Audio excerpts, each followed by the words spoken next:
Hey guys, Josh here to let you know that InterBrews now has a Patreon page. That's right, you can lend your support to the podcast that's been going 7 years strong, bringing you the best and brightest of the craft beer scene here in Houston and beyond. And as a bonus, as a Patreon subscriber, you can get exclusive episodes of the show. That's right, we'll be doing some special interviews and episodes just for you, our supporters. So thank you so much. If you've loved the show, which I hope that is you if you're listening, then head on over to patreon.com/interbrews or interbrews.com/Patreon or anywhere you see the link. Head on over and lend us your support so that we can keep bringing you the show and make it bigger and better than ever. We appreciate it. Now, on to the show. The following is a presentation of Stewed Productions. Hey, this is Patrick from Great Heights Brewing Company, and you're listening to InterBrews. This is InterBrews. That's right, he is Patrick.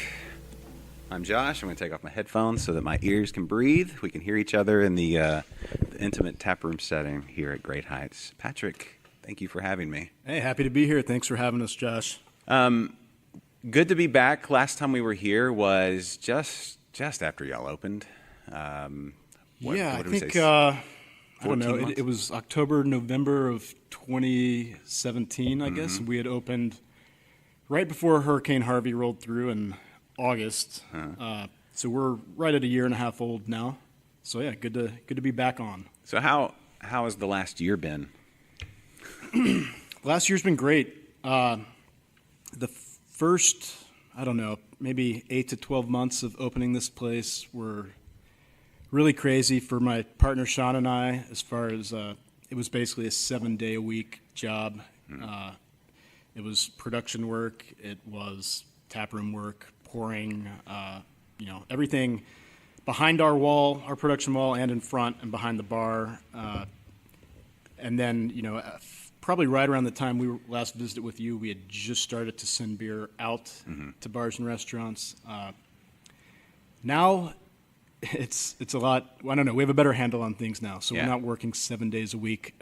Typically, we'll pop our heads in on Saturday morning, take care of a few little things before the tap room opens, but we're very rarely ever behind the bar actually pouring beer at this point. Now it's more managing production, making sure that our taproom people have what they need, and trying to manage a little sales force. But so it's less drinking and interacting with people, more like a real job now. Yeah, it's like a business. Yeah, it is. Yeah, it's a business. You're a businessman.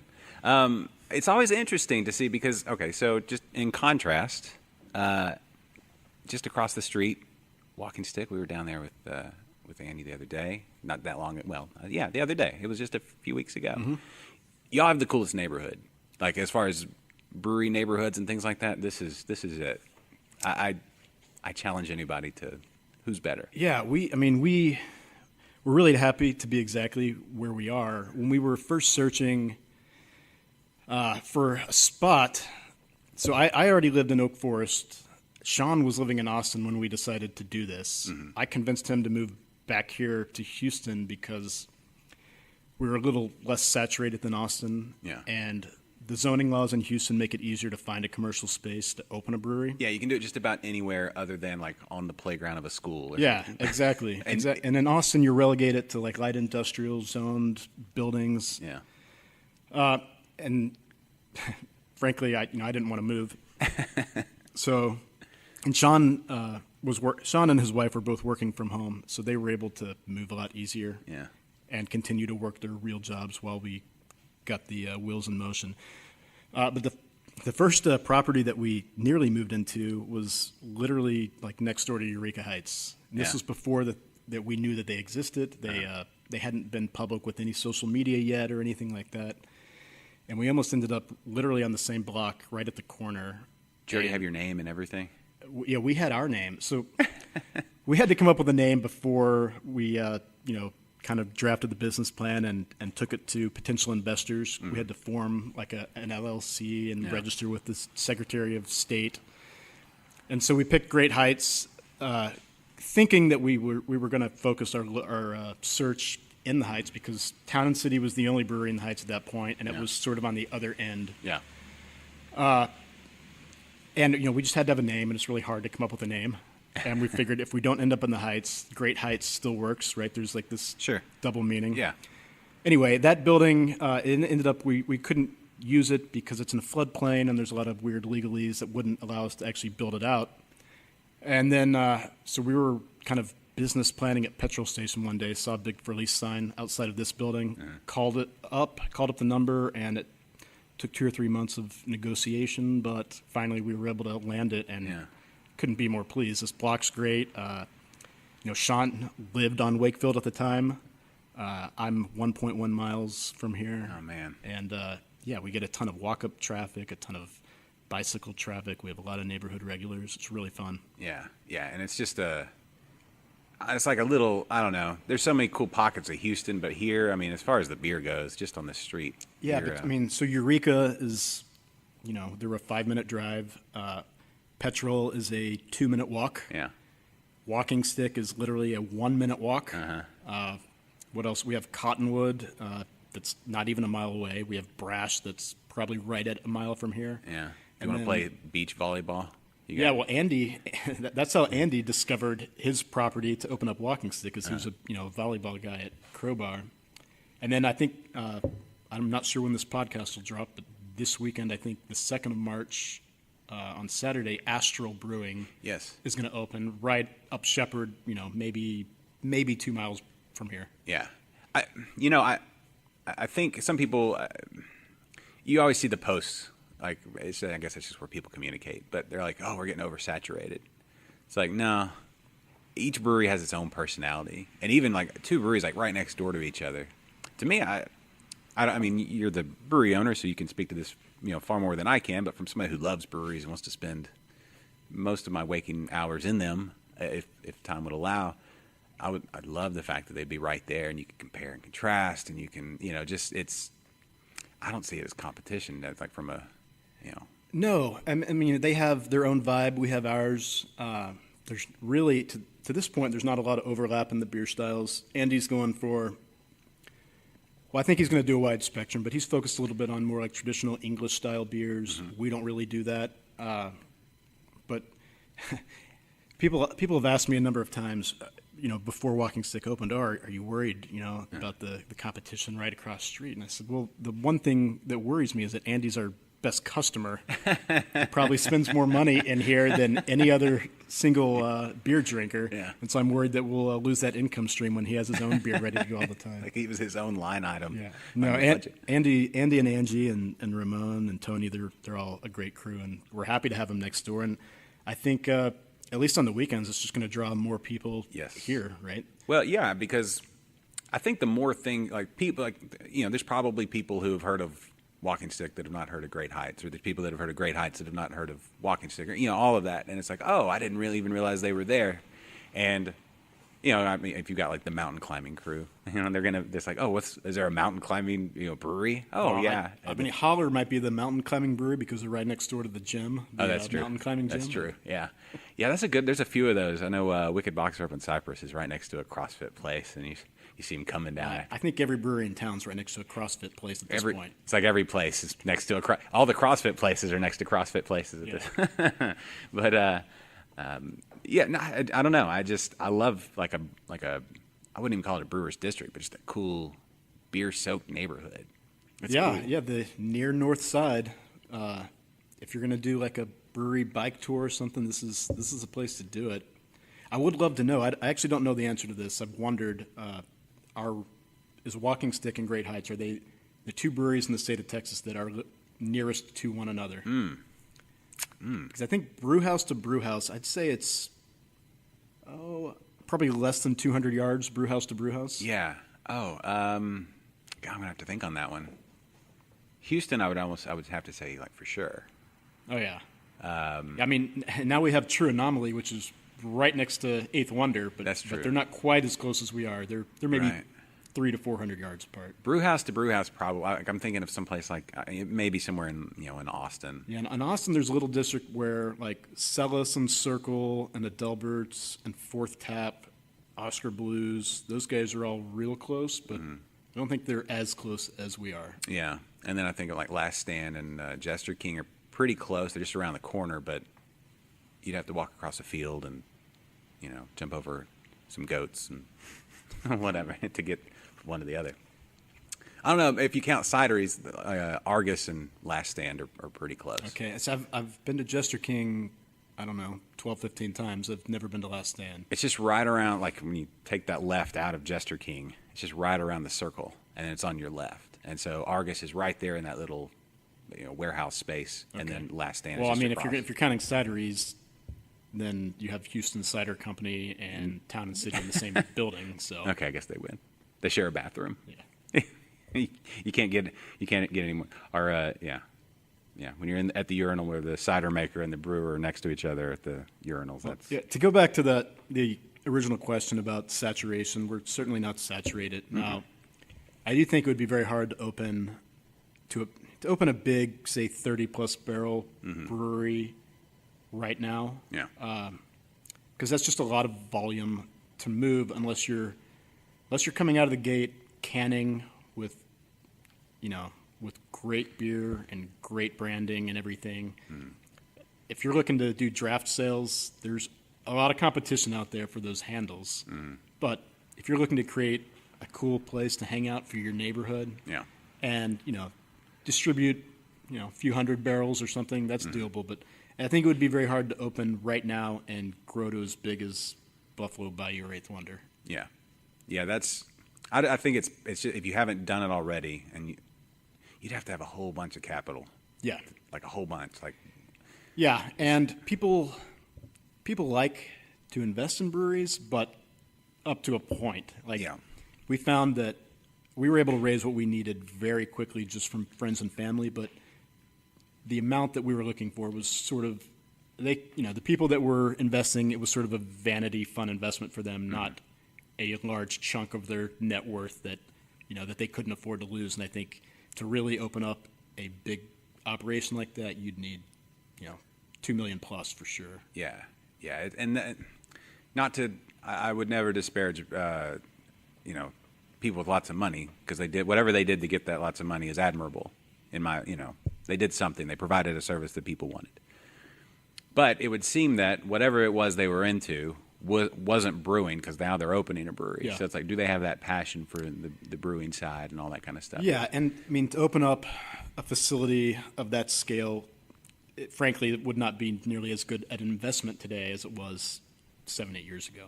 Yeah, the time has. There may be some pockets around the country where it would work. I'm from Arkansas. I know that in Arkansas it could possibly work in certain places, but then you got other things to overcome, like dry counties and right.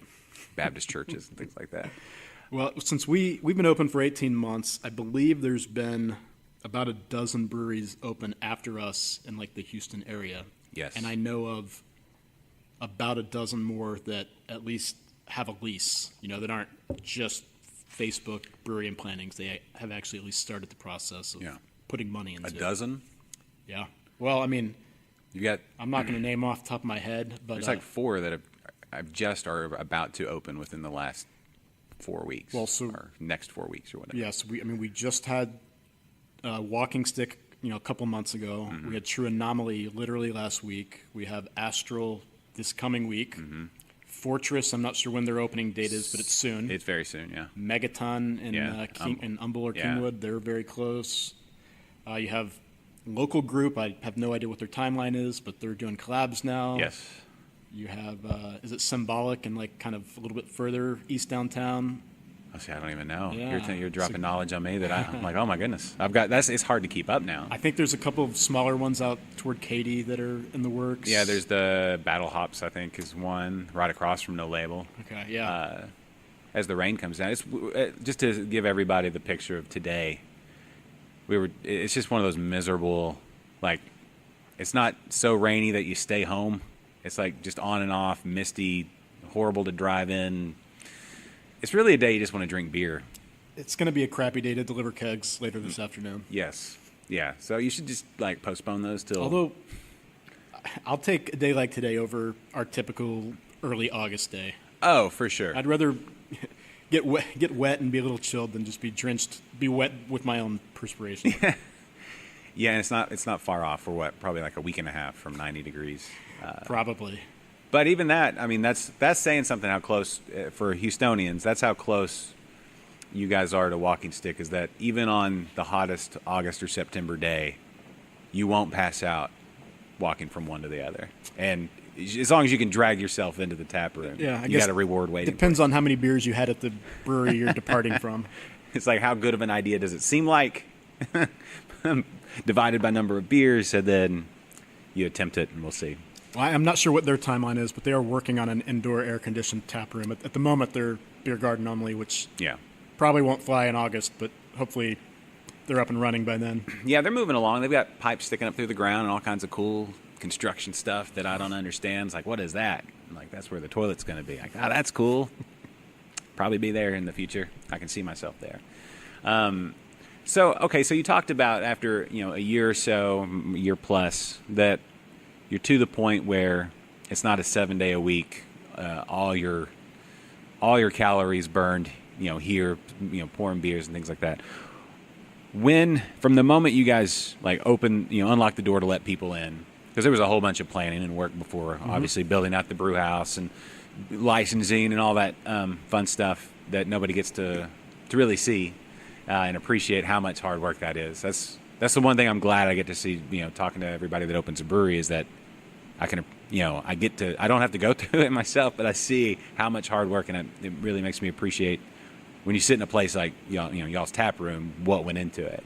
But from the time you open the door to let people in to the time where you could take that first breath and be like, all right, it's not all day, every day. It's time, I can now work on the business instead of working in the business. Like, how long for you guys did that take? It's still all consuming in that, we're always on email. Yeah. Sean and I are communicating all day, every day via text or email.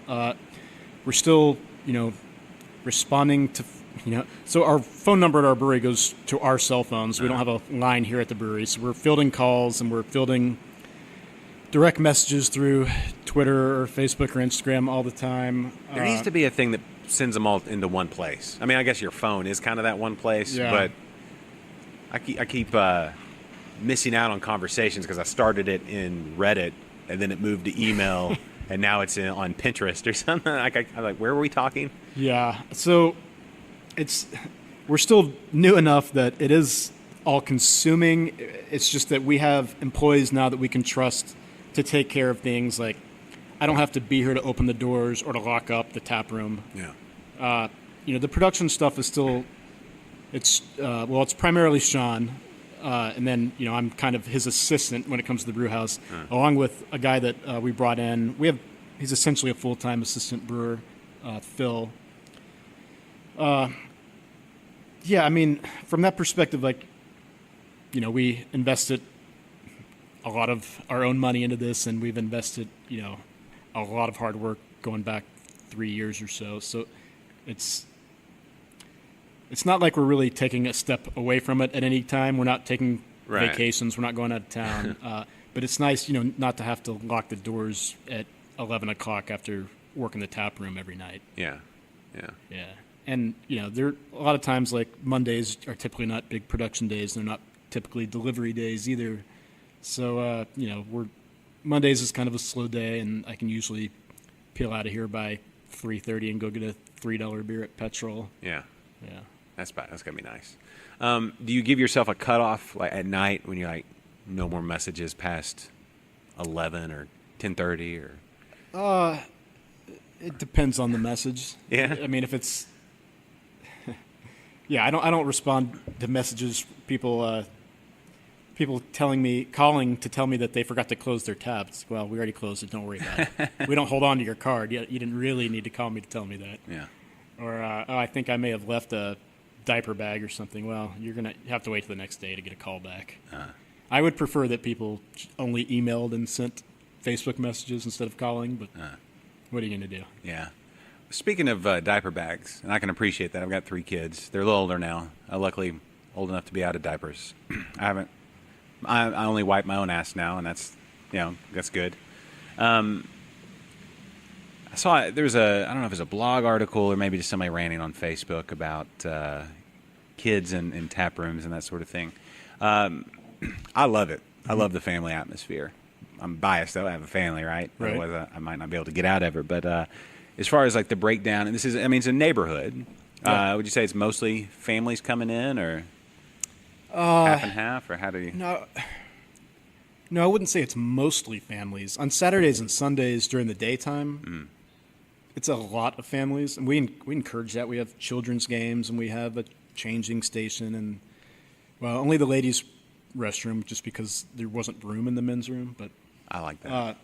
Yeah, of course, we welcome kids, and they're typically very well behaved. There's only been a couple of times where the really young kids, they're never a problem. The ones that are confined to a carrier, it's the and typically even the little ones are good with playing a game or watching an iPad. It's the more like 7 to 10 age group that tend to like run around and cause a little bit of disturbance. But really, that age group, I think typically they're playing their sports leagues and they're doing their own thing. So mainly it is the smaller kids, and they really don't cause any problem at all. Yeah.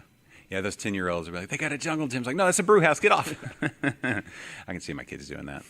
I mean, it's shiny, and it has all kinds of handlebars and cool. Yeah, well, in the back, so if you haven't been to a brewery, the tap room is completely separated by a wall. So the tap room and production area are separated, and the production area is typically not just open to the public. If it's busy on a Saturday, we'll open it up, but we'll have to kind of cordon off the brew house and the fermenters, just because you can't necessarily put all your trust in parents to keep an eye at all times on those kids. Yeah. And there's dangerous stuff in a brew house. There's chemicals and heavy things that can crush little toes. So we have to, general rule is we don't actually allow kids back there unless they're little enough to not be mobile. Yeah, that's tough. That's tough to keep them. They're so squirmy. Yeah, well, I don't have kids, so I guess I'm not up to date on all the responsibilities involved. No, I think the general rule is, with your kids, you don't want them to be jerks. Like that's the whole goal of a parent, teaching the whole.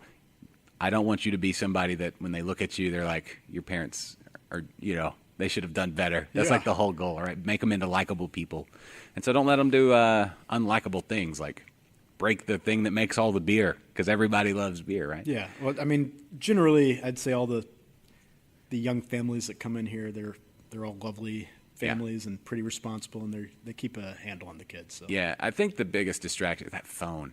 The phone is great when the kid has it and they can just watch like kids YouTube or something like that, or some game. But then when the parent is on the phone and they lose eyesight of what their kid's doing, it's like, just put the phone down for 2 seconds. Yeah, one thing I did have to kind of just get over very quickly was that I've learned that running a tap room, so we have a lot of board games, and I've learned that the object of any board game, no matter what the instructions say, is to physically destroy it. Because you would not believe how people who have had a few beers or little kids treat the board games. Yeah. Now, luckily, they're not big investments, and so just every couple of months we kind of replenish and update the selection. But man, they get trashed, and I think that is mainly the little kids. But again, it's not a big deal. Those little plastic pieces just get punted with God, finger flicked or whatever.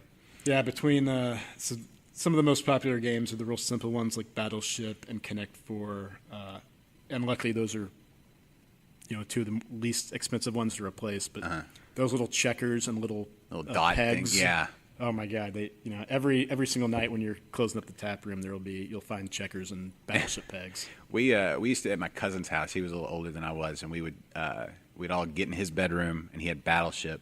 He had like 2 sets from a Battleship, and everybody just get a handful of those pegs. We'd turn out the lights and just start chunking them. Well, yeah, I think that must happen in here because I don't know how we can find 3 dozen pegs every single day on the floor. Yeah, I wonder if you could get like whoever built your beautiful bar top. It's amazing. It's one of the best bar tops. Oh, thanks. Maybe they could make a Battleship or a Monopoly top out of like reclaimed lumber or something. Yeah, well, I think that I could buy about 100 sets of Battle Ship at Walmart cheaper than I could build a fancy one that would be unbreakable.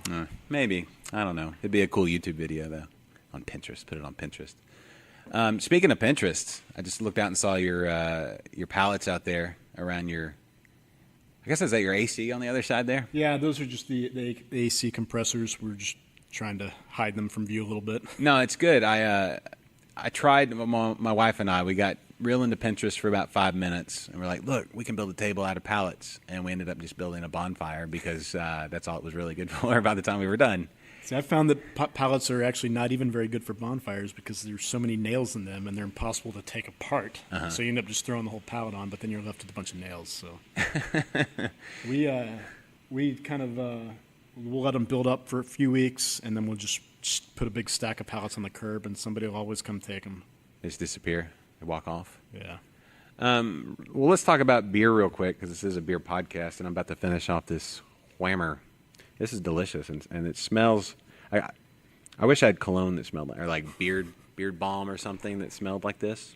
Yeah, I know. Several years ago, my wife and I visited New Belgium up in Fort Collins, and they had Ranger IPA chapstick loaded up on that stuff. That was the best, and I'm surprised I don't see that at more breweries because hop flavored chapstick is really, really delicious. Yeah, no, it. I was reading an article this morning about.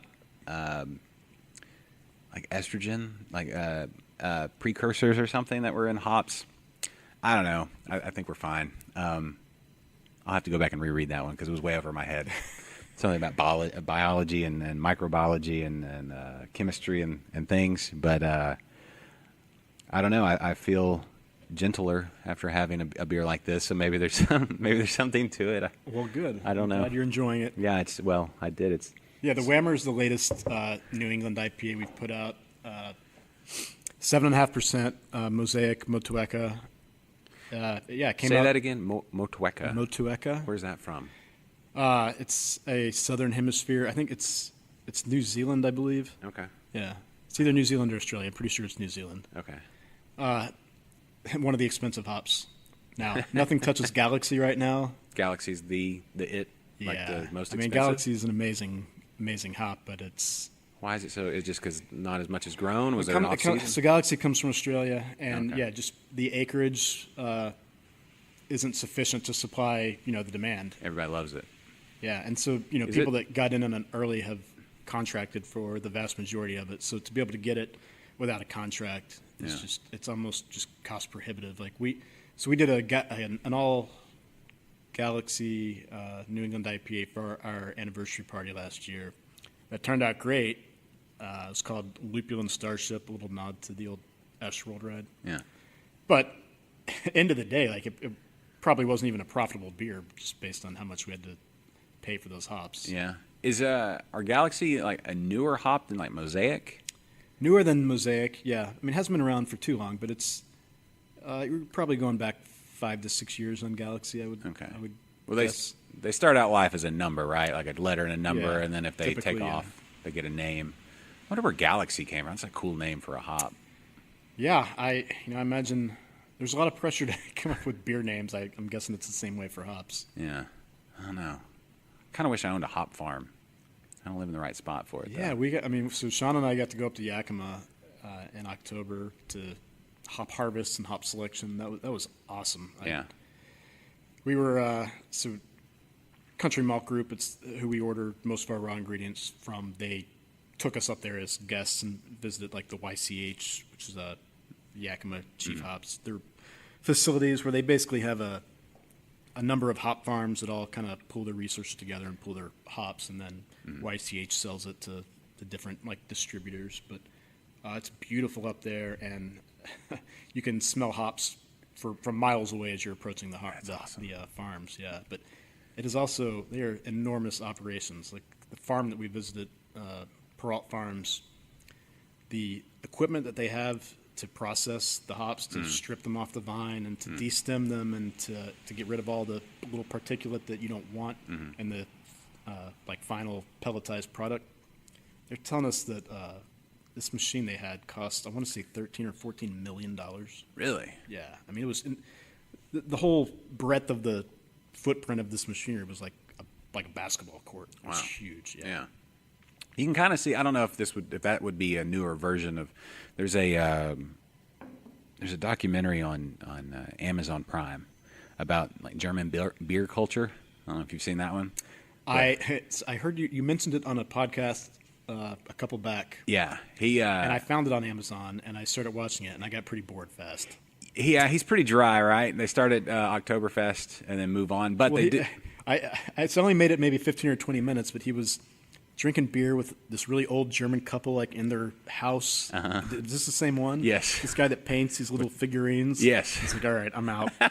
Maybe I'll revisit it if you tell me that they're going to Hofbrauhaus or something. But well, they do go to the Hop Harvest like festival and stuff. Okay. And the good thing that the thing that the Germans have, and the reason I found this so intriguing is I read Stan Hieronymus's the hops book, right? Mm-hmm. He talks about how they name the hop queen each year, and it has to be a family member of like these local hop. She has to have grown up in the hop farming industry. So you're limiting the applicant pool by quite a bit, I imagine. But the one that they picked, she was cute. I was like, whoa, what are the chances? Because I thought the same thing. Like this should be interesting. Maybe she's like the 8-year defending champ. Yes. But no, you can only be it for 1 year. And I was like, what are the odds that all these girls are so good looking? Maybe there's something in the hops, like in that, it like infuses into their genes or something. Maybe so. I don't know. But she was really pretty. But she's out there. And I was like, the thing that made her most attractive, she was out there just like cutting down hops and going through. She's like, my fingers don't even, and she's speaking in German, right? They had subtitles. It's like, it doesn't even hurt. It's like, because the hops are real, like they have this spiny little thing. They feel like they kind of bite onto your fingers because they wrap around whatever they're growing. I grew some in my backyard and they did all right. They grow fast, but then they get burnt out pretty quick too. But they grow high too, like 30 feet if you let them. Yeah. So I don't know. I mean, I feel like at some point somebody will figure out a hop variety that'll grow well here. I don't know if maybe. Yeah, I mean, it's the most desirable varieties. They're kind of all on the same latitudes, like across the world, northern and southern hemisphere. It's kind of a narrow band of wait, would that be longitude or latitude? I think longitude. It'd be latitude, right? Latitude? I don't know. So it's Washington, Oregon, Yeah. Idaho. Here, and then if you go across, then you're looking at like Germany and Czechoslovakia for their noble hops, and then southern hemisphere, it's like there's South Africa and Australia and New Zealand. Is there anywhere in South America that can grow? I don't know. Tried? I don't know. So like when you get to that same band of latitude that is going through like Australia, New Zealand, South Africa, the continent I think is very narrow down there and mountainous, right? Yeah, I get you're getting down into like Chile and Argentina, and it's it's I think maybe just not fertile. I don't really have any idea, but I'm not aware of any major hop production in South America. Surely somebody's thought of it though. I don't know. There's enough Germans that went down there. Yeah, I mean, frankly, I'm not sure how profitable hops is versus other agricultural products that can take up the same acreage. That's what it typically boils down to for farmers. What is going to produce the most yield per acre? Things that are outside our scope of. Probably not that interesting to talk about on a podcast either. You'd be surprised how many people tune in for some hot hop talk. They farm. We have a big farming enthusiast chunk of our audience. Yeah, I'm not sure I believe that. I guess you would know better than me. No, it doesn't break down like that on the when they break down the stats of where things are downloaded. They don't talk about who's into farming or anything like that. It's unfortunate. It's not there yet. You're not advertising the podcast on farmersonly.com? Yeah, I should, right? Maybe they should advertise here. Maybe that's the crossover. I don't know. Should we pause and fill these beers up? Sounds like a brilliant idea. They'll never know we were gone because I'll just hit this button. And I said it out loud again. Like I said, nobody ever knew we were gone. Fruity pellets in my glass. What did you get? You got the amber? Yeah, I just went with Great Heights Amber. Easy drinker, low ABV since I'm technically at work right now. Yes. That's part of it, though, right? You got to... Well, I think definitely people have this impression that we're, filling up our glass all day long. And I'd say certainly there are more days when I'm at work and I don't have a single beer from the time I get here to the time I leave. Then there are days when I drink. Yeah. Yeah, I know when I was a sandwich artist at Subway back in 1995, people were like, "You must be eating Subway sandwiches all day." And I'm like, "No, they count the bread. They'll fire me." But I eat all, the toppings, I would just like... Well, That was sad. yeah. That was sad. No one's counting the pints. I guess I could drink whenever I want, but no, I'm working on the production side. It's manufacturing equipment, right? You certainly cannot be under the influence when you're. Do you have a forklift? We have a forklift. There's dangerous chemicals. There's super hot water. Like we certainly are never we don't ever drink on brew day until we're done. Yeah. And even then, more often than not, we're just ready to get the hell out of here. Yeah. So I'm here usually, all day long until we close on Wednesdays because my wife and I do a trivia night here. Mm-hmm. That's really the only day of the week I'm drinking at the brewery. Yeah. And when I leave here and go home, I'm usually drinking something else because we are tasting all the beer all the time to make sure. Yeah. Quality assurance, but that's not filling up a glass. That's a little taster glass. And Are you drinking other beers? Or are you drinking like wine or spirits or something? oh no, I'm almost all beer guy. Okay. Every now and then, when my wife opens a bottle of wine, I'll help her out if she asks me to, or if she's not going to. If there's one glass left and we don't want to put the cork back in it. Yeah. And I like bourbon, but I'm not a bourbon collector. I don't know a lot about it, so I'm right there. I want to be. Yeah. I wish I knew. I don't. It's taken so long to really, really learn beer that I don't know if I can devote myself to bourbon that way. So. Yeah, I'm the same way with the cigars. I love the idea of sitting down with a cigar and knowing what I'm doing and appreciating it like I appreciate beer. Yeah. But I've read a whole bunch of books on beer, and a beer takes I don't know, 10, 15, 20 minutes most, maybe sometimes 25 seconds. I don't know. It depends on what it is and how thirsty or whatever. A cigar is that's a couple hours. It's a time investment. Yeah, I haven't smoked a cigar in a really long time. Cigars that I've smoked, I've really enjoyed the smoking part, but the taste and feel that it leaves, I don't know if that's because they're not good cigars, but The next day. Yeah, I mean, you can brush later. your teeth several times and you can't get rid of it. And to me, that personally, it's not worth it. Yeah. I'll forego the enjoyment of the actual cigar to bypass the morning after taste. Yeah, I think that's why I'm more enamored with the idea. I don't know. It definitely looks cool. Yeah. And it feels cool to do it. Yeah, that taste, it lingers with me. I can't shake it. Yeah. There's certain dudes that can pull it off, cigar every day. It's kind of their deal. Maybe if you just keep smoking them, it just layers. I don't know. Yeah, well, it's one of those things where, I'm not missing it, so why venture back into it? Yeah, true. So, okay, if you're at home on a weekend or you're going to go out and try some new stuff, what have you been digging on from a beer professional like yourself? Obviously, I love Olive Our beer. And if I think if we canned, then I'd be fine drinking our beer at home, but it's a pain to fill crowlers and stuff like that. And also, I don't necessarily want to drink 32 ounces of a beer at a time. So the beers that I keep in my fridge most frequently are Real Ale Axis IPA. I love that beer. St. Arnold 5 o'clock Pils. Yep. And more recently, Eureka Heights Mini Boss. Yeah. Those are probably the three most frequent. It used to be all Odell IPA and Lagunitas Sucks. And then I kind of went away from Lagunitas when Heineken acquired them. Yeah. And Odell IPA I still love.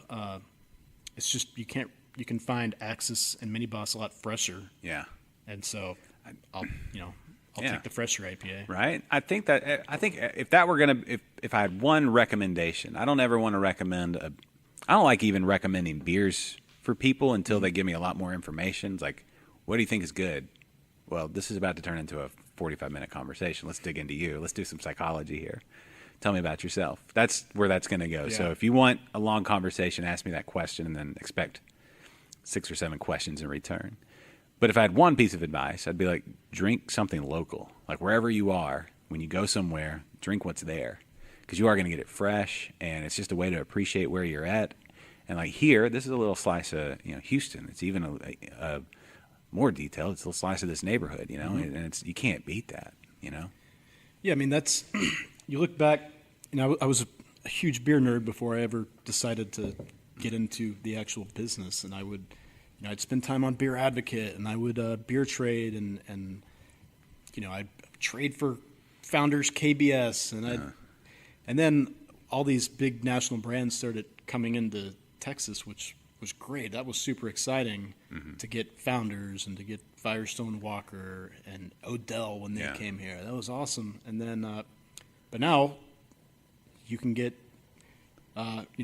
replacement beer that's just as good and always fresher here. And that's why those big national brands are struggling because they're opening new markets, which it takes a lot of resources to do that, and sales and distribution and shipping. And I think the one of that class, so there's like the New Belgium, Sierra Nevada, I would even, Sam Adams, I guess you throw in there. They're kind of in their own space, I guess, kind of in that straddling the, I wouldn't even say they're straddling micro, macro, but they're just kind of their own category, I guess.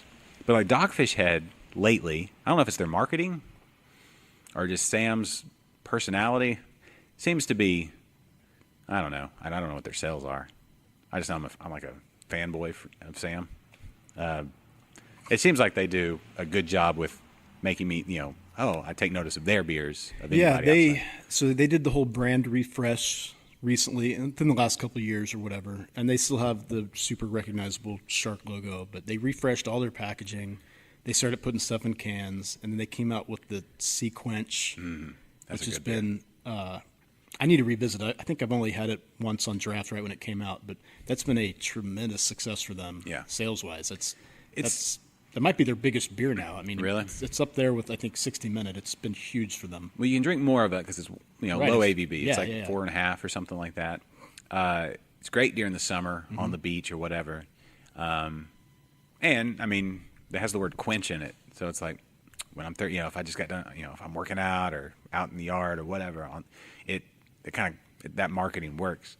But I'll say this, that here in Texas, we've got some really good gozes that, like Real Ale, that lime goes like on the beach. That style on the beach. Yeah, there's been low ABV brands that have been giant successes, like Founders All Day IPA, right? That's been out for, 5 years now. But that's their number one volume mover by far, and that's 4.5% pale ale. And then the other big trend, probably the most successful single brand of beer in the last dozen years, has been Michelob Ultra. It's been the low calorie beer. Yeah, sad. But now, speaking of Dogfish Head, they've got a new low calorie beer that they spent a lot of time and money developing. What is that? I don't know what it's called. I've read about it recently. I can't remember what it's called. But they're, and I don't even know really what style of beer it's supposed to be. I don't remember. But it's going to be, they're going to promote it as a low-calorie alternative. And I've heard, I haven't read this yet, but I heard from what I feel like is a pretty reliable source that we're about to have Real Ale Fireman's 4 Light. Really? I think maybe to compete with Shiner Light Blonde, which I think has also been a huge success. Sure. Yeah, I mean, if you're trying to hit the non-craft, want still, but would be mindful of something brewed in Texas kind of thing. Yeah, so the real, kind of deeply involved beer nerd, they're not going to pay attention to that. But maybe those brands can take some of the Mick Ultra drinkers and bring them over to the craft side. Yeah, because they did the 4 Squared too, which was a bigger version of that. Yeah, 4 Squared was great. I don't know if they're still making it. I don't see it anymore. Yeah, they should do like Fireman's 8 or something. I don't know, but it. Yeah, well, I mean, I'll try it. I know Brooklyn's putting out or they've already put out a non-alcoholic beer over in Finland or somewhere. It's like for some reason it's either Finland or Sweden or somewhere over there. Okay. It's like they're global now. Yeah, but like 10% of their beer consumption is non-alcoholic beer. Really? One of those, yeah. It's one of those weird countries. Yeah, It's like they we will never do that here. gelatin fish or something like that and drink non-alcoholic beer. I don't know. It's like you guys need more sunlight. Yeah, it's not affect your brain. Not for me. I'll try that one too. I want, I was fascinated for a minute about like the process of making it, and then could you make a good version of that? Like, how would you go about that? So they basically make the beer, let it ferment out, right? And then you have to, I guess it's like pasteurizing after that. You raise the temperature of it to 170 or whatever. You have to essentially boil off the alcohol. Yeah, but since it boils lower than 2, you don't have to boil the beer, but yes, the alcohol has to be evaporated off. But the hops are what get you. So if you put too much in, they'll get real bitter, like astringent, like harsh bitter, like when you cook with an IPA. It's more expensive to make non-alcoholic beer, but of course people aren't going to want to pay more for a beer that they perceive to be of less value. So, yeah, not for me. Yeah. So I'm interested to see what Brooklyn does. I think they're going to do a lot of dry hopping, I guess. That'll be interesting.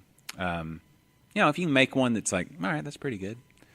Then for people that do Lent or whatever, you can still have a beer and give up alcohol or something. I'm not a quitter. I think traditionally the monks and the abbeys, they would go to beer only during Lent. Yeah, I know, right? So they seem like that they seems like a better way to do it. It does. Just give up all the other stuff. Why does beer? Yeah, Prohibition messed us up. It got our thinking all askewed. Lent's coming up, right? Fat Tuesday is like. Yeah, but that's a personal decision. I don't think there's anything that says you have to give up alcohol, right? That's just like a common thing that people. Yeah, it's an unoriginal idea. It's people that aren't very creative. Yeah, give up fast food or sodas and drink more beer. My thing, like, if I had to give up beer or coffee, that would be like those two. Oh, well, that's easy. You give up coffee, and then you can just get coffee porters and stouts as a replacement. I guess, as long as it has the caffeine. I've made that mistake before. Like, we didn't go shopping the night before, and so you have a morning where it's like, oh. Even if it's like delayed by a couple hours. Yeah. When that happens to us, I typically I'm out the door to Shipley's to grab a cup of coffee because it's quicker and cheaper than Starbucks, and frankly, I like the coffee better. But also, I'm at Shipley's, so I'm not leaving only with coffee. There's some bonus donuts thrown in there. Donuts you go donuts or kolache? Just donuts? Oh, both. Okay. Yeah. Favorite kolache? Oh, I just go the sausage and cheese. No jalapeno? No, I like it better. I think when the jalapeno is incorporated into the sausage than just one thrown on top. in there on top. Yeah. True. I think that's a better technique. And I'm very loyal to the chocolate glazed donut at Shipley's, which is not the iced. Right. It's the one that's the whole thing's brown. That's the one I go to, and I get a lot of pushback on that. Not a lot of people agree with me, but that's my number one. I'd have to stand to see your argument, like side by side. We should have a great debate. One of those. That's what this country needs right now is debates like that. Yeah, I really would. I'd be interested to try some crazy adjunct stout where we just throwing in a few dozen donuts from Shipley's. Yeah, I think they have done some sort of collaboration. I don't know, maybe Eighth Wonder. I don't remember what the beer was, but it'd be pretty cool to get with somebody at Shipley's and figure out a way to collaborate on something. Yeah, what makes a better beer, the chocolate glazed or just the chocolate icing? Yeah, I'm sure that there's plenty of people out there that would love to know. Yes, it's myself included.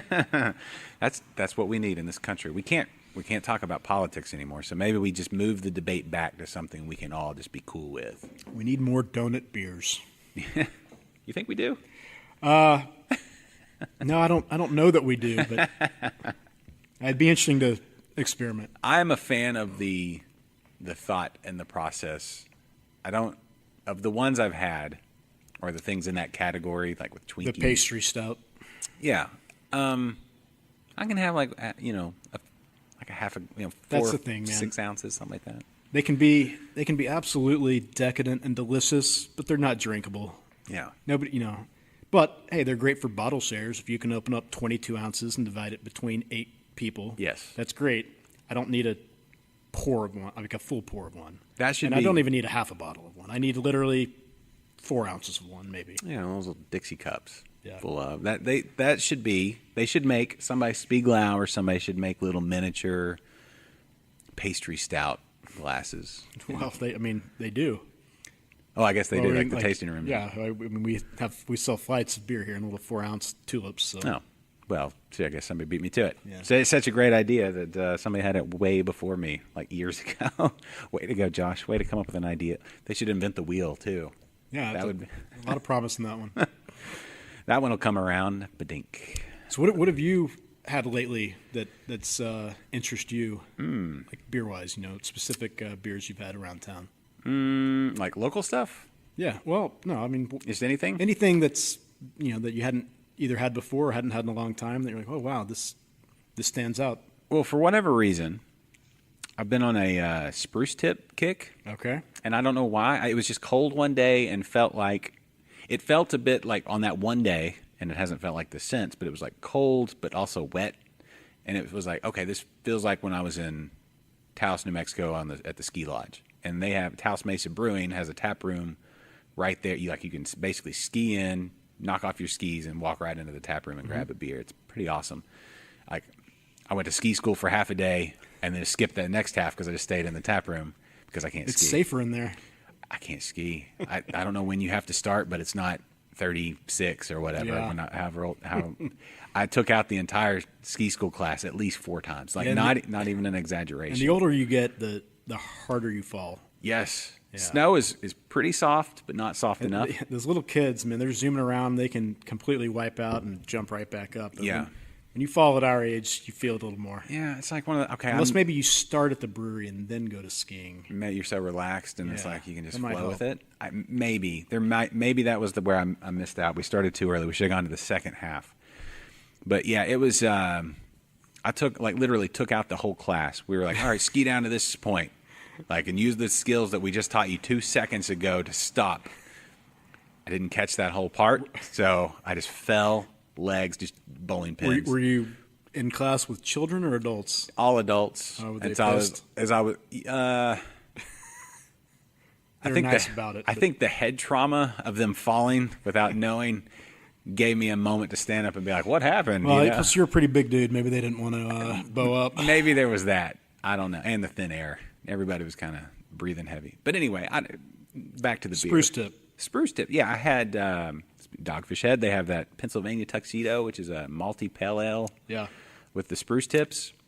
And that was pretty good. It was a good beer, but it wasn't quite what I had in my palate mind connection thing. Yeah, it's pretty rich and a little over the top. Yes. With the whole spruce tips and what else? Is there some other adjunct in it?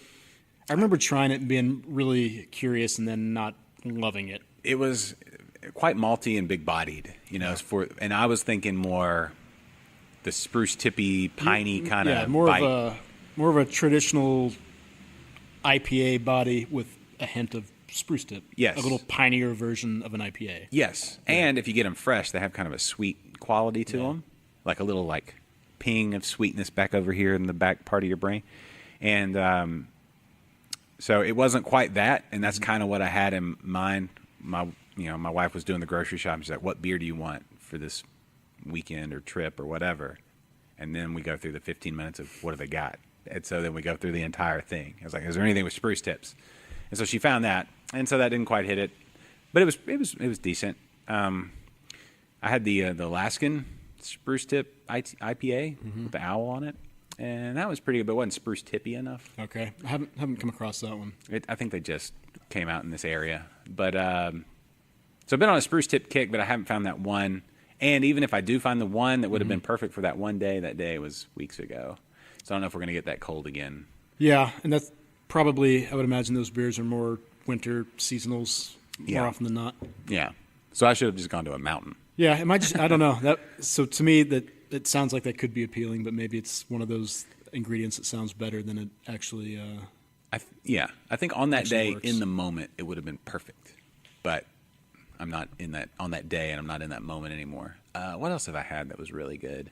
I'm trying to think.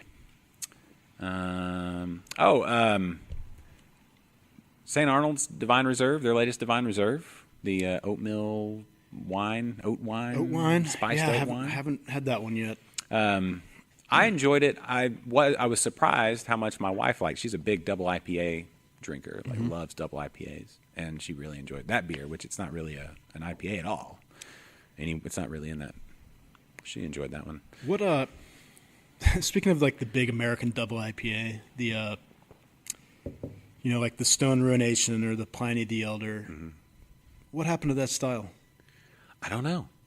She's like, I feel like it needs to make a comeback. Maybe it hasn't been gone long, but it's definitely not where it was a few years ago. Overshadowed by the NEPA, maybe. Well, certainly overshadowed by the New England, but it's like Idiocracy, where all the the smart scientists put all their money towards balding and ED. I know.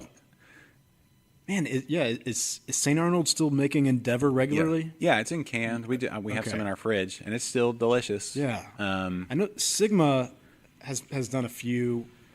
Man, there was one in particular that I absolutely loved. I can't remember the name. Most of their beer name references I don't get. I'm not, the whole like video game or Adult Swim or wrestling. I don't connect with them, so I don't. So it makes it harder for me to remember the names of their beers. Sigma's stuff. Yeah. Was that the one from RoboCop? They had the RoboCop reference. Yeah, I cannot remember. I think they've brewed it twice, and I absolutely loved it. But I wish I could remember the name. But really, not a lot of people are doing clear, like really robust West Coast bitter hop bombs. Yeah, I think they're still out there. You just kind of have to. They're just not getting attention anymore. Right. Everybody's all hazy, New England juicy. Yeah. We do. We have a beer called Citramendous, which is an 8.5% all citrus double IPA or Citra double IPA. Yeah. We haven't brewed it for a few months, but it'll be back soon, I think. But yeah, like Sean and I, we love hoppy beer. We're hop heads, and if you look at our tap wall on any given day, there's a lot of different IPAs, but we've kind of, we've done the Brute, and we do a lot of the New Englands, and we keep our Denali on, but I would like to start brewing just more traditional West Coast, clear I've been craving. That's what I've been craving lately, too. Yeah. It's like they just, the hazies, they sell so quick. People love them. It's just like it's, they're good. There's some really, really good ones. I don't enjoy the hop burn. I've experienced that before, where it gets you in the back of the throat. Yeah. That one, and that's just a freshness thing, right? If you just wait a little bit, that'll pass. Yeah, typically that will pass. But like that big, like we were at Southern Star, we did Liquid Lunch out there, and they have a Brute IPA, the I Am Brute, and then Dave added orange juice, so it was a Brute Mosa. I was like, that's almost. It's like the Brute, I thought was kind of the counter revolution to the NEPA it's like that was the counter to it. But then you kind of turned it into a juicy IPA with the juice. So, it was good. Yeah. So the way I understand it and the way that we developed ours is you're basically eliminating the sweetness. It's a super dry, crisp, easy to drink beer, but any perceived sweetness is coming only from the hops. And it's not going to be nearly the perceived sweetness of a hazy, juicy New England style. When you add the fruit sugar from orange juice, that makes it a different beer. But I see what they're going for. That's an interesting idea, is to basically, instead of champagne, you're using an actual Brute to make like the cocktail. Yeah, it worked. Yeah. Especially at the time. Yeah, actually, we've just started using a little fruit.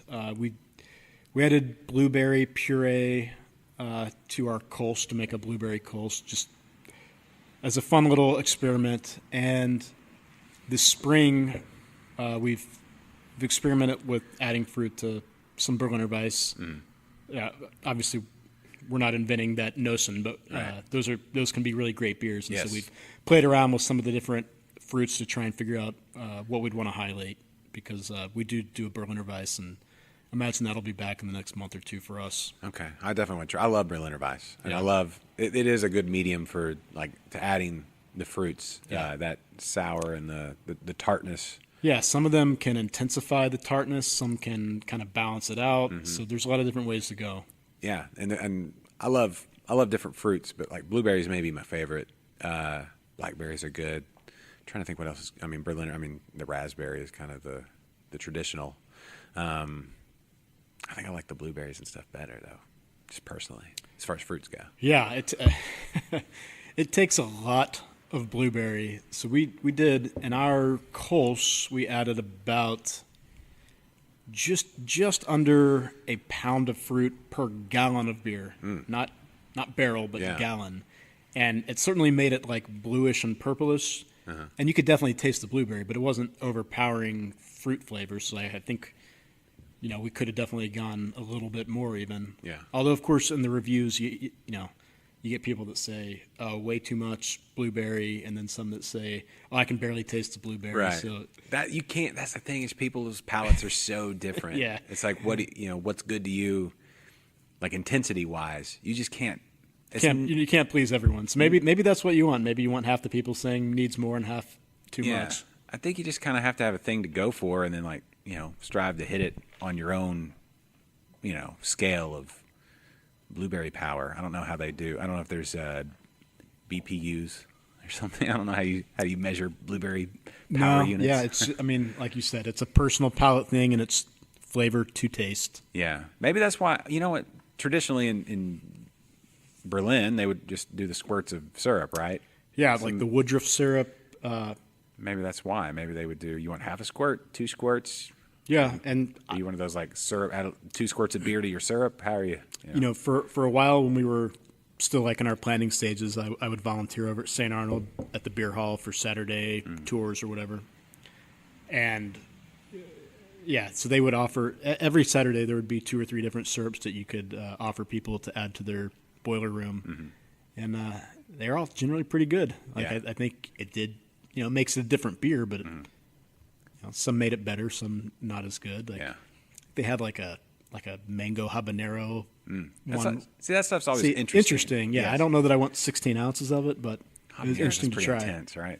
Yeah, kind of burns there in the back of your throat after a little bit. And yeah, I really, personally, I like spicy food a lot. I don't like spicy beer because I think generally, if I remember trying habanero sculpin from Ballast Point back in the day at one of their little brew pubs, and it was awful. It was interesting. Yeah. But all it did was burn your mouth. You couldn't even taste beer. Yeah, there are a handful out there that I think I really enjoy, and then the rest are like, okay, I'm glad I tried it, but yeah, I'm generally interested to see what it does, but more often than not, I think, well, this would be a lot better without the pepper.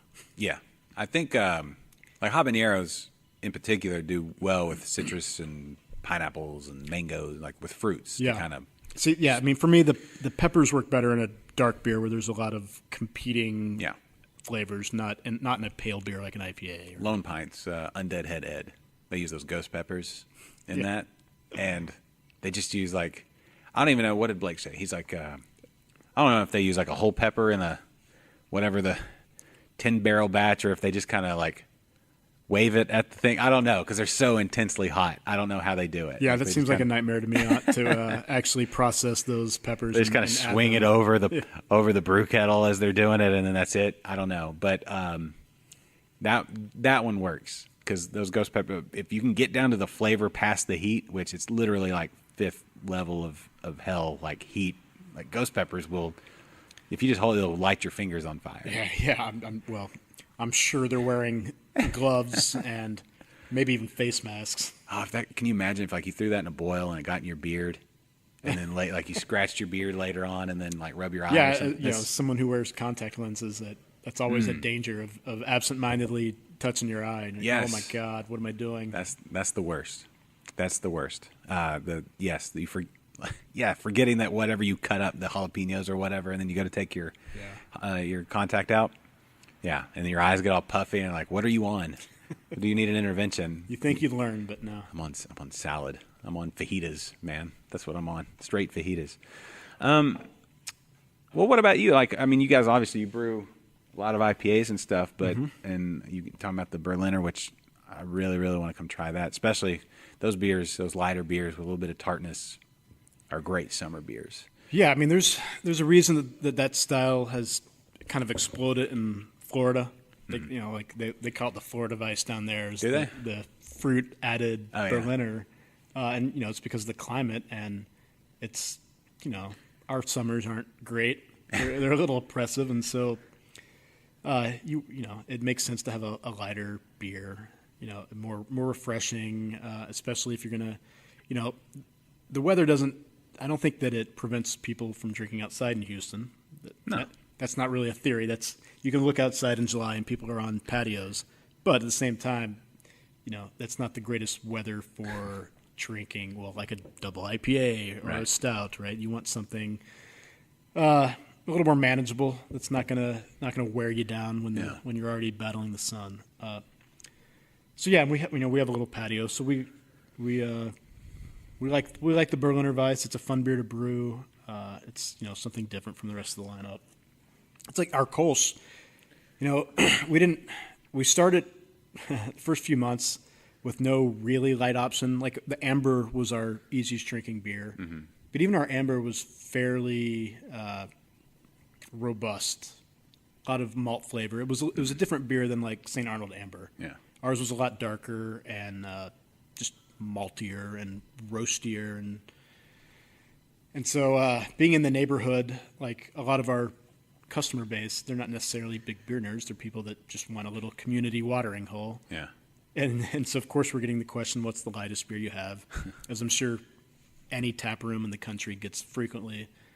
But we brewed the Kolsch to satiate that thirst. And it's probably the beer that we've sold the most of volume wise. Yeah. Because we brew 30 barrels of it at a time and always keep it available, and we move a ton of it, and that's on the days where I am drinking at the brewery at the end of the day, or if I'm helping out in the tap room, that's what I'm drinking. Yeah. If you ever are up to watching the rest of that documentary, they go to Cologne, and they show the Kolsch glasses and the stangs or whatever they're called, and the thing with the little slots for the glasses, and they just keep bringing them to you. That's what I love. I love it. It's just such a good drinking. Have you drank in Germany before? No, not physically. In my, I've imagined myself. Right after I graduated college, I did the whole backpacking thing, and I got to drink in Munich. But at that time, I didn't know anything about beer. I drank Shiner Bock and Keystone Light at that point. And I remember liking, you want light lager or dark lager. That's was your choices. And then my wife and I had a layover in Munich a few years ago, but only for a few hours. We not even spending the night. But we went to Hofbrauhaus, and that was great. But the rest of the trip, we were in Prague drinking Bohemian Pilsners, and that was great. That's an amazing drinking town. Yeah, it's on my list of like life goals. We actually have our first lager in the tank right now. Really? Yeah, it is a Czech style Pilsner. Cool. Yeah, with all Czech Pilsner malt and Saaz hops. Yeah, I love Pilsners. I think our plan is to release it March 23rd. We're doing a crawfish festival competition thing, and so that plan is to release it then. It'll be about a 7-week beer. At that Crawfish season is it's one of the best things. Like when I saw people starting to put it, because like it starts kind of right now, like is when it's the start of it, when the crawfish are ready, and it lasts till about I guess mid-April, May. When they start to get the shells start to get a little tough or whatever. I don't know, whatever they do. Those crawfish. I'm not a crawfish expert. This isn't inner fish or whatever. It's about beer, but just like beer and crawfish is like a little slice of heaven, and like a Pilsner. Yeah, dude, that's a great way to spend a Saturday or Sunday afternoon, at least until we get into the mid-90s. Yeah, dump those things out on the table, and everybody's just grabbing, and you're not worried that you look like you just did a face plant.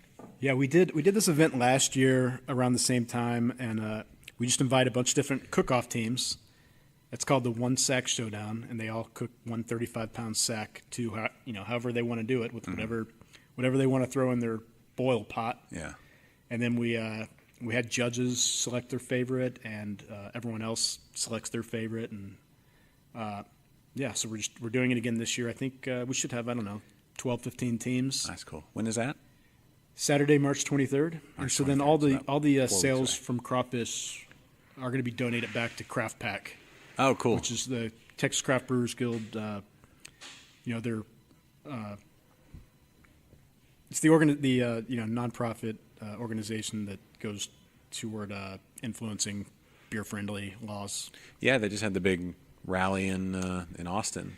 Yeah. We're our assistant brewer Phil and I were down in Austin this weekend for the Texas Craft Brewers Guild annual meeting, and then people that were able to stay over until Monday, they went and did the Capitol March and talked to all their representatives. So it looks, well, at least from the social media post, it looks like it went pretty well. I mean, we've got the agreement between, Craft Pack and the, the Texas, whatever the Beer Alliance. Beer Alliance, Texas Beer Alliance. It just makes sense to change the laws at this point.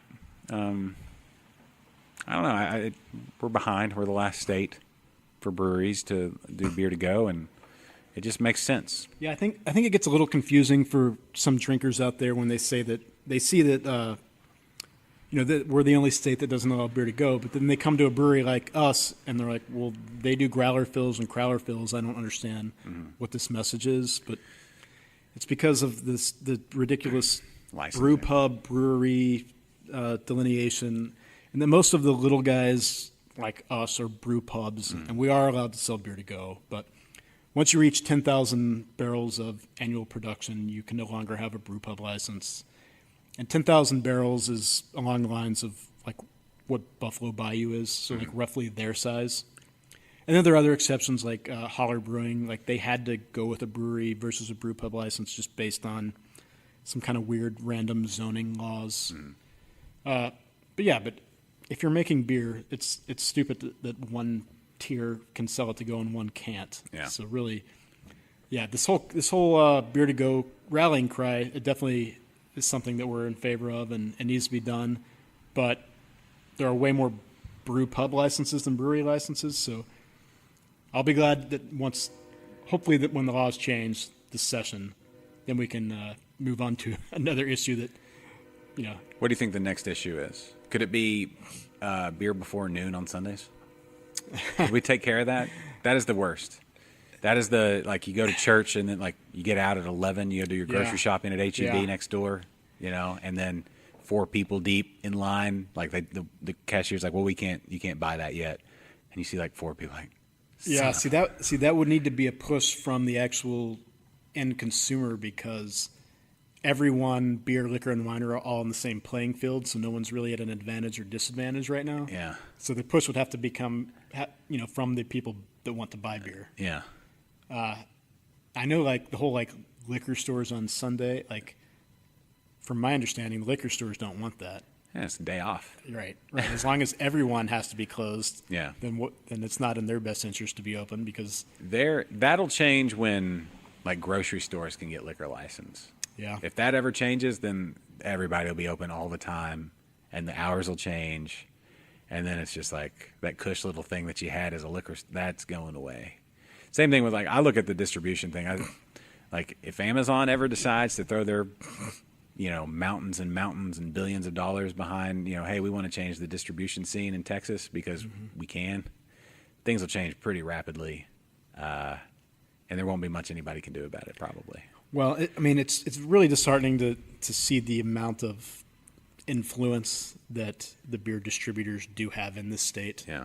Because you go down a list of basically any longtime politician that has influence in the state, and right at the top of their donor list will be the Beer Alliance, or one of the other lobbying groups that work for the beer distributors. Yeah, I just think it's just a matter of time, because Amazon's biggest thing, their biggest competition now is not Walmart. They've already beat Walmart. Walmart can't compete with them online. It's UPS and FedEx and USPS, and once they get their own all that taken over, of course they want to deliver your alcohol to you by a drone into your hand while your mini drone brings you a fresh glass of Great Heights beer in the tulip glass. Whoa. Yeah, that's certainly out of the realm of my expertise. I guess the next issue that is most relevant to us would be a law that changed a few years ago so it used to be where you could develop your own distribution network through self-distribution, right? And then when you're ready to sign with a distributor, they could purchase your distribution network, meaning, basically the right to, it's like whatever we distribute in Houston, if we went with a distributor, they could say, well, hey, we think that's worth X amount of dollars because you've established a relationship with X number of accounts, and we want to see you grow, so we're going to sign a check for X amount of dollars that we think you've created in value, hand that check over. That allows us to expand, buy more fermenters, buy more bright tanks, buy more cooperage. A few years ago, that basically got overturned, and now we can no longer sell our distribution rights. We have to give it away. Yet, once we sign it over, the distributors themselves are allowed to sell it to whomever they want, to another distributor, whatever. It was Andy going down the street on a skateboard. Yeah. If you're really paying attention at our front window, you could see Andy from Walking Stick roll by on either a longboard or his bike. Yeah. Like a couple times a day. Sorry. He's probably going over to Slowpokes to have a cup of coffee. Yeah. So they hand out the cash based on what they perceive the value to be and what they can turn around and sell it for. Yeah, I mean, say like a brewery like Live Oak self-distribute for a long time, right? And then they sign with a distributor, or like Austin Beer Works, they still self-distribute. They're in 20 to 25,000 barrels in like Travis and Williamson County, all on their own. Now, if a big beer distributor wanted to take over all their business, I mean, that would be helpful to them, right? Then they don't have to run their own logistics and distribution company. Right. But because they've been doing it for 5 or 6 years, it's worth a lot of money. Yeah. You don't just hand over that much business to a distributor and say, here you go. I mean, sometimes you have to because you can't keep up. But theoretically, a distributor would say, oh, that's worth $5 million. That's a lot. That's millions and millions and millions of dollars of beer sales. So we're going to pay you $5 million for your distribution rights that are going to be ours to perpetuity. Yeah. And then that's a big cash infusion for Austin Beer Works or Brewery X or whatever to help, for infrastructure and for equipment and stainless and whatever they need to do to, pay off debt or whatever so they can keep making more beer. Whereas when that law changed, that was one avenue of like cash infusion into the business that went away. And we're not talking about millions. We're talking about, we would love to get a new canning line that costs $100,000. So let us sell our distribution rights to these 200 accounts, and then now we can get a canning line, and you can sell all those cans for us. So we're not talking necessarily huge amounts of money, but we're talking about some money that can be really beneficial to a small brewery. So you want that turned back? Well, yeah. I don't think that it's going to happen, and we're not holding our breath, but that would be great to one day be able to sell those distribution rights. Yes. And not that ours is expansive enough to even be worth anything right now, just theoretically down the line. Well, and I would think you would want to, but I don't want to speak for you, but you'd want, like, you can set up a contract for a limited amount of time. Like, like a sports team or an athlete or something. It's like, I'm going to sign a 5-year deal with you, and we'll see how you do and we do. I don't think you can do that. Currently. Yeah. It's the way that the franchise laws work. And again, ironically, I did go to law school. I do have a law degree, but I'm not an expert at all in like Texas franchise laws. But my understanding is that once you come to that agreement, it's irreversible. Yeah. Without some sort of, without them like failing to live up to certain breach terms of the contract. Contract or whatever, breach of agreement. Well, that's something to look for. And I know that you have a meeting coming up in just a little bit, so I don't want to keep you too much longer. But I will say thank you so much for letting me come in and hang out. Yeah, it was fun to chat. Yeah, it's always fun. We need to do it more often than every 16 months or whatever. I think at least once a year we could probably make work. Yeah. That's what I need to do. We're around like 52. Well, you almost have a brewery for each week in town. I have to expand to 2 days a week. Do you know a number on what we have in Houston, or? Well, I think it depends on where you cut it off. So if you go like Bryan College Station all the way to Galveston, is it over 50? Oh, yes. Okay. I think we're at like 57. Okay. Especially with the the new batch that just opened. And I say that, I mean like Andy and then the 4 we talked about. So I wonder, like, just inside, like, the Beltway. Inside, that's probably around 25, 30, something like that. Yeah. There's Cypress has seen a big blow up.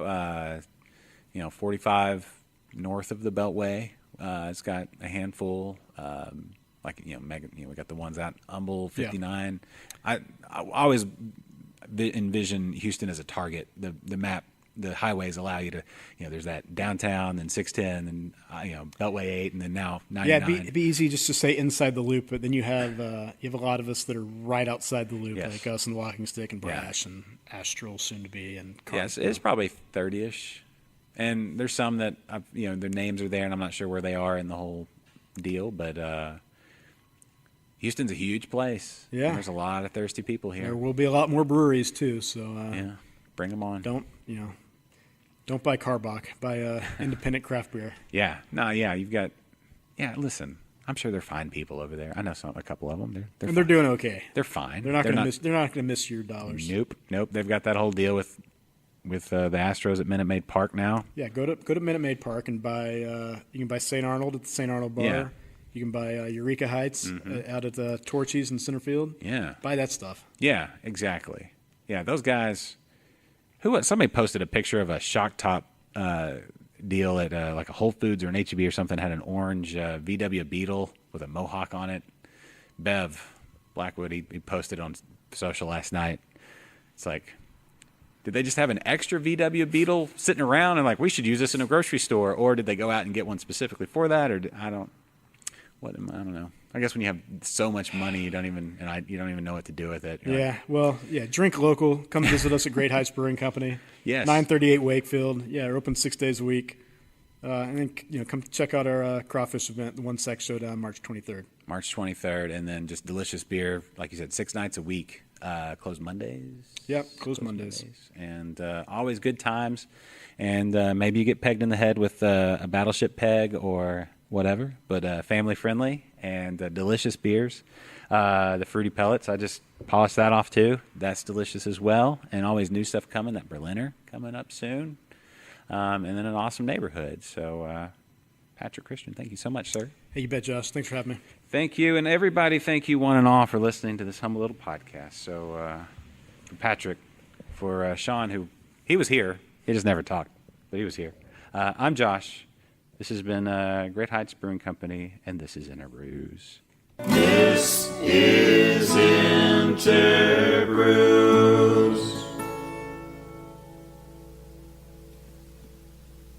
The preceding has been a presentation of Stewed Productions. Hey guys, hope you enjoyed this episode of InterBrews. If you did, hey, show us some support. Go to our Patreon page, become a Patreon supporter. And there's exclusive interviews and episodes just for you. If you do that, if you've enjoyed the show, get a little more. And help us go on for another 7 years. It's been 7 years. We want to go on for 7 more. I guess. That's a long time. 14 years for a podcast. Has anybody done that? I don't think so. Anyway, show your support if you'd like. We really appreciate it a ton. And exclusive shows. So thank you in advance. And we'll see you next episode of InterBrews.